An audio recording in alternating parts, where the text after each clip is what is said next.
창세기 29장 31절에서 35절 말씀입니다. 여호와께서 레아가 사랑받지 못함을 보시고 그의 태를 여셨으나 라헬은 자녀가 없었더라.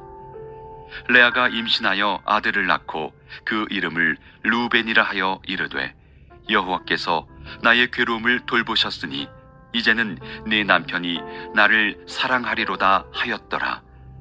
그가 다시 임신하여 아들을 낳고 이르되 여호와께서 내가 사랑받지 못함을 들으셨으므로 내게 이 아들도 주셨도다 하고 그의 이름을 시므온이라 하였으며 그가 또 임신하여 아들을 낳고 이르되 내가 그에게 새 아들을 낳았으니 네 남편이 지금부터 나와 연합하리로다 하고 그의 이름을 레위라 하였으며 그가 또 임신하여 아들을 낳고 이르되 내가 이제는 여호와를 찬송하리로다 하고 이로 말미암아 그가 그의 이름을 유다라 하였고 그의 출산이 멈추었더라.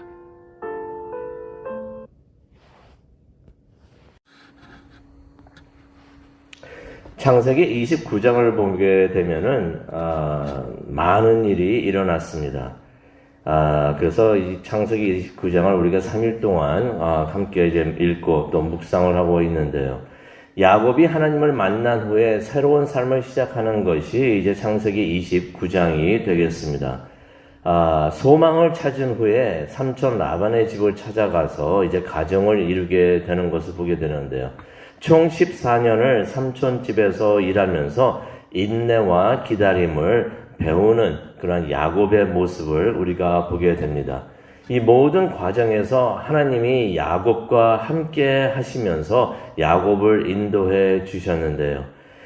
이것은 가만히 우리가 생각을 해보면 하나님께서 베델에서 야곱을 만나 주시면서 약속해 주셨던 것, 많은 후손을 주시면서 내가 너와 함께 하겠다라고 주신 그 약속이 이루어지고 있는 것을 우리가 성경을 통해서 보게 됩니다. 그런데 성경을 보게 되면요, 이 과정을 성경이 기록을 하면서 하나님이란 단어 또는 여호와라는 단어를 한 번도 사용하지를 않았습니다. 하나님께서 야곱과 함께 하시면서 이 많은 일을 겪게 해주시고 또 이 많은 일을 겪으면서 하나님께서 야곱을 축복하시고 인도하셨지만은 성경은 한 번이라도 하나님이 하셨다, 야곱 또 여호와께서 하셨다라는 그러한 단어를 한 번도 사용하지 않았던 것입니다. 그렇다고 해서 하나님께서 야곱과 함께 하지 않으셨다는 것은 절대로 아니고요. 하나님께서 이렇게 함께 하시는 것을 믿음의 눈으로 볼 수 있는 것을 우리가 성경을 통해서 알 수가 있는데요. 그런데 창세기 29장을 보게 되면요, 31절, 오늘 우리가 함께 읽은 31절의 말씀을 보게 되면은 창세기 29장에서 처음으로 여호와란 단어가 사용이 됩니다. 31절을 보게 되면요, 여호와께서 레아가 사랑받지 못함을 보시고, 처음으로 성경이 29장에 와서 여호와, 하나님이란 단어를 사용을 했는데요. 이 29장 31절부터 35절에 나오는 이 말씀, 이것이 하나님께서 하신 일이라는 것을 강조하면서 이렇게 하나님이라는 단어를 사용한 것을 우리가 보게 됩니다. 오늘 말씀을 통해서 하나님께서 하시는 그 일, 또 하나님의 마음을 우리가 한번 들여다보기를 원합니다. 우리가 말씀을 보도록 하겠는데요. 야곱이 뜻하지는 않았지만은 아내를 둘을 두게 되었습니다. 그래서 31절을 보니까 그의 첫 아내의 이름은 레아였는데요. 그 레아가 야곱의 사랑을 받지 못했다라는 말씀이 나옵니다. 그런데 이 일이 처음부터 그랬죠. 레아를 처음 만났을 때부터 야곱은 레아가 마음에 들어 하지를 않았습니다. 그리고 반대로 17절에 나오죠. 17절에 보게 되면 반대로 라헬은 곱고 아름답게 보였다라는 말씀이 나오는데 야곱은 처음부터 레아는 마음에 들어 하지 않았고 라헬은 아름답게 보면서 라헬은 마음에 들어 했던 것입니다. 그런데 그러했던 야곱의 마음이 결혼 후에도 계속해서 이어졌던 것입니다. 31절을 보게 되면은 레아가 사랑받지 못했다라는 말씀이 나오는데요. 원본을 보게 되면은 어떻게 기록이 되어 있냐면요. 레아가 미움을 당했다. 다시 말해서 야곱이 레아를 미워했다라는 단어가 기록이 되어 있습니다. 그런데 가만히 그들의 삶을 보게 되면요. 결혼 생활을 보게 되면요. 야곱이 레아와 함께 6명의 아들을 둡니다. 그 4명의 아들의 이름은 오늘 말씀을 통해서 우리가 보게 되는데요. 6명의 아들을 두었고 딸을 또 가진 것을 우리가 성경을 통해서 보는데 야곱이 레아를 미워했다는 것은 야곱이 레아를 미워해서 멀리했다는 의미는 절대로 아닌 것을 우리가 보게 됩니다. 야곱이 첫 아내 레아에게 남편의 의무는 다 했지만은 여기서 미워했다는 그 의미는 어떤 의미가 있는가? 마음을 주지 않았다는 것입니다. 처음부터 레아는 그렇게 마음에 들어 하지 않았고 둘째 아내 라헬에게 마음을 주었는데 결혼하고 결혼 생활을 하면서도 계속해서 첫째 아내 레아에게 마음을 주지 않았다는 것을 우리가 성경을 통해서 보게 됩니다. 그런데 이 모든 것을 우리가 첫째 아내 레아의 입장에서 우리가 이 말씀을 보기를 원하는데요. 사랑받아야 되는 사람으로부터 사랑을 받지 않을 때, 이럴 때 마음의 상처가 됩니다. 레아가 자신이 남편의 사랑을 받지 못했다는 것을 알고 있었습니다. 그런데 우리가 한번 생각해 보기를 원합니다. 레아가 자신이 바보가 아닌 이상 자신이 사랑을 받지 못하고 있었다는 것을 알았을 텐데 어떻게 알았을까요? 아마 성경에는 나와 있지 않지만은 우리가 짐작을 해볼 수가 있는데요. 야곱이 레아에게 마음을 주지 않았다고 성경에 기록이 되어 있는데 성경을 통해서 우리가 알 수가 있는데 마음을 주지 않았다는 것은 또 어떻게 우리가 해석을 할 수 있을까? 아마 야곱이 레아를 대하면서 차갑게 대하지 않았는가 생각을 해봅니다. 레아 앞을 지나가면서 그냥 레아를 쳐다보지도 않는 거예요. 레아를 무시하면서 그냥 앞을 지나갑니다. 사람이 서 있는데 쳐다보지를 않아요. 쳐다보지도 않고 말도 안 섞고 대화도 안 하면서 차갑게 그 앞을 지나가지 않았는가 그렇게 생각을 해봅니다.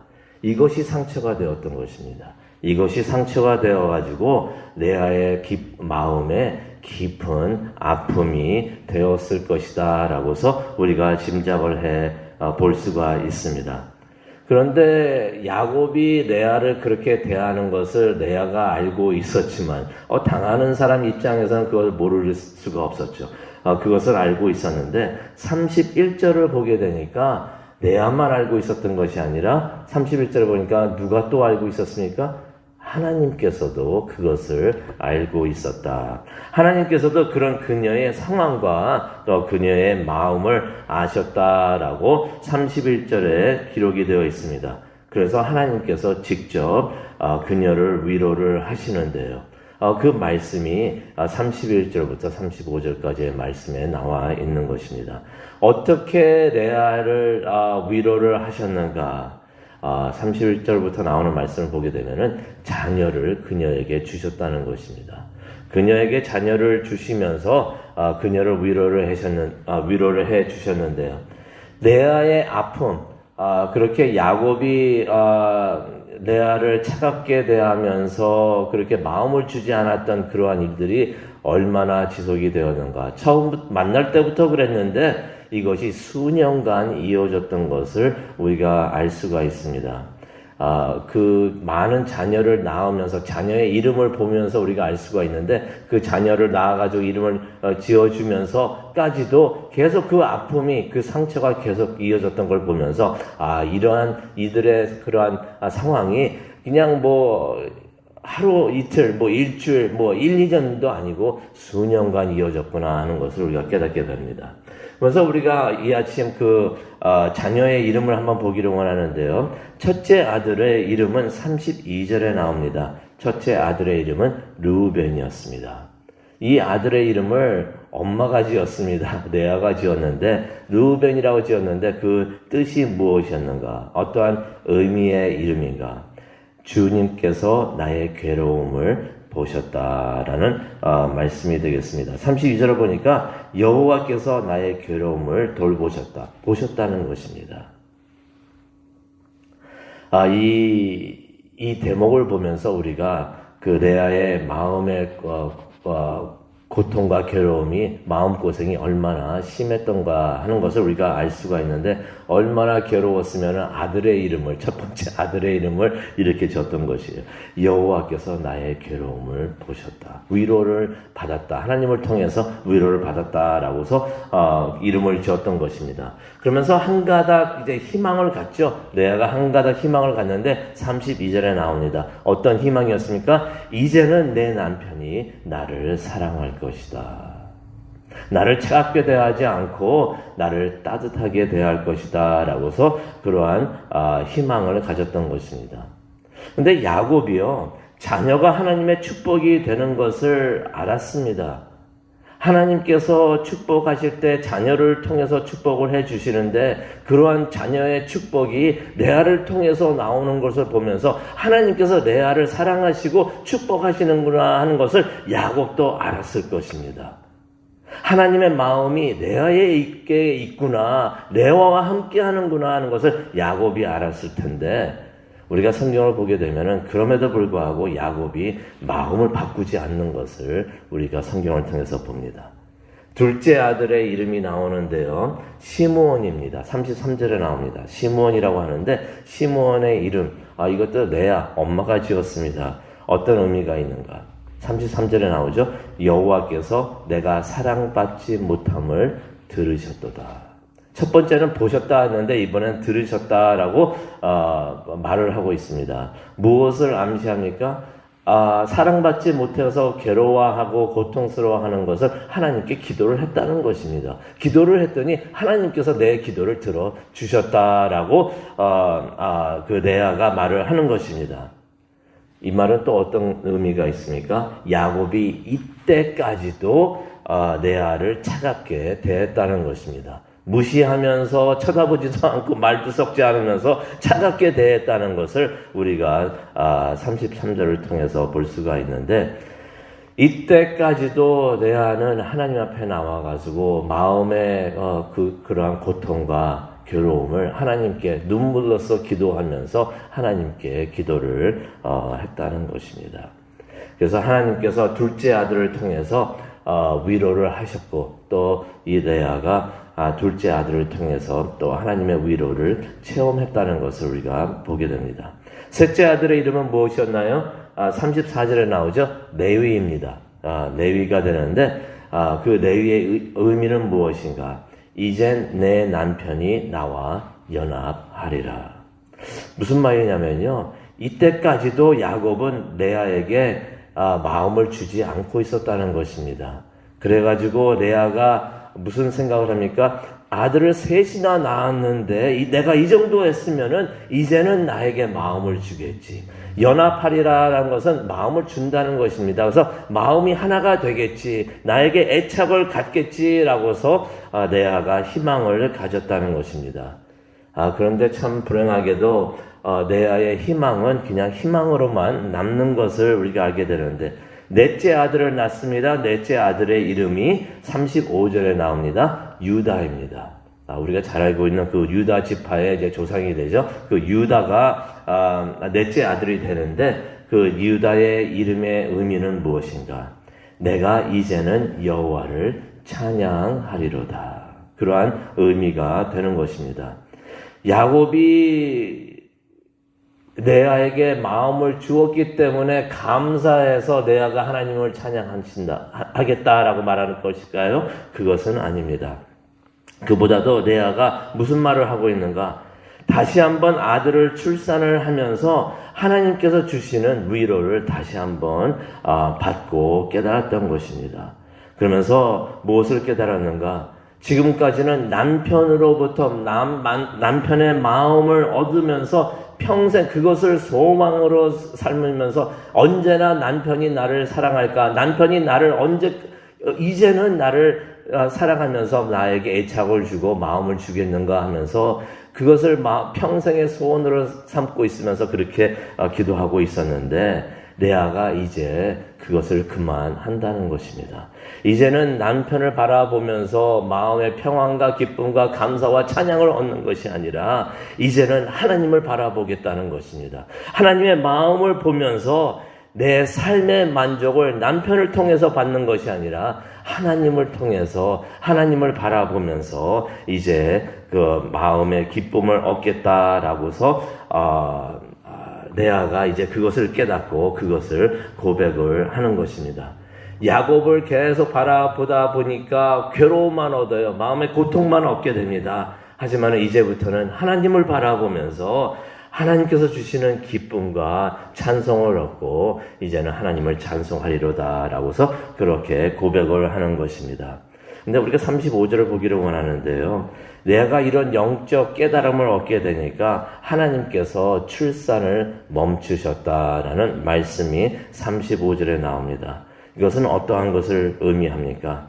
레아가 이제부터는 이런 영적 체험과 깨달음을 얻게 되니까 레아가 더 이상 출산을 통해서 하나님의 마음을 알 필요가 없어졌다는 것입니다. 그래서 하나님께서 출산을 멈추셨다라고 기록이 되어 있는 것입니다. 레아가 이제는 하나님을 통해서 하나님을 바라보고 하나님을 보면서 그러한 마음의 기쁨을 얻게 되니까 위로를 얻게 되니까 이제는 더 이상 출산을 통한 하나님의 위로를 받을 필요가 없기 때문에 하나님께서 그러한 출산을 멈추셨다라는 말씀이 나옵니다. 오늘 우리가 이 말씀을 기억하면서 기도하는 시간을 갖기를 원하는데요. 우리도 그렇죠. 우리도 모양과 그러한 정도는 달라도 우리 모두도 마음의 상처를 가지고 있습니다. 마음의 아픔이 있는 것입니다. 우리가 더 이상 문제를 주는 그 어떠한 것을 바라보면서 마음의 고통을 얻는 것이 아니라 우리가 바라보는 것이 달라졌으면 좋겠습니다. 문제를 바라보는 것이 아니라 이제는 하나님을 바라보기를 원합니다. 하나님만 바라보면서 하나님께서 주시는 그 위로, 하나님의 마음을 보면서 우리가 기쁨과 또 만족을 얻기를 원합니다. 하나님의 마음을 찾아서 소망과 힘과 격려를 얻는 우리 모두가 되기를 간절히 축원합니다. 기도하시겠습니다. 하나님 감사합니다. 레아가 마음의 상처를 입으면서 아픔을 가지고 있으면서 수많은 시간을 괴로워했었는데 하나님께서 그것을 보시고 레아를 위로하시는 것을 그러한 말씀을 보면서 우리 또한 위로를 받습니다. 하나님, 우리가 하나님을 바라보기를 원합니다.